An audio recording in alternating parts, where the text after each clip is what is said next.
Hello guys, बघा आज मला इतका प्रश्न पडला होता की उद्या आईचा फास्ट आहे आणि मी बनवू तरी काय. कारण आईला डॉक्टरने खूप सारे पथ्य दिले आहेत. त्या शेंगदाणा खायचा नाही, जास्त तेलकट नाही, जास्त तुपकट नाही.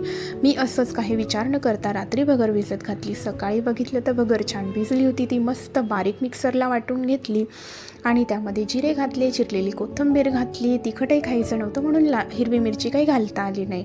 मस्त सैंधव मीठ घालून बॅटर अगदी पातळ बनवून घेतलं आणि अगदी थोडं थोडं तूप घालून हे असे पातळ भगरीचे डोसे बनवून घेतले.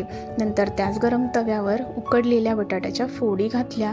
आधी जिऱ्याची फोडणी घातली. जिरे तडतडल्यावर त्यामध्ये या फोडी घालून थोडंसं लाल तिखट घातलं, चिरलेली हिरवी कोथिंबीर, नंतर थोडंसं पाणी ॲड करून हा बटाटा व्यवस्थित थोडा शिजवून घेतला आणि मस्त गरम गरम बटाट्याच्या भाजीसोबत गरम गरम पातळ डोसे, तेही भगरीचे, खूप टेस्टी होते. मुख्य म्हणजे आईला आवडले, तेच माझ्यासाठी खूप आहे.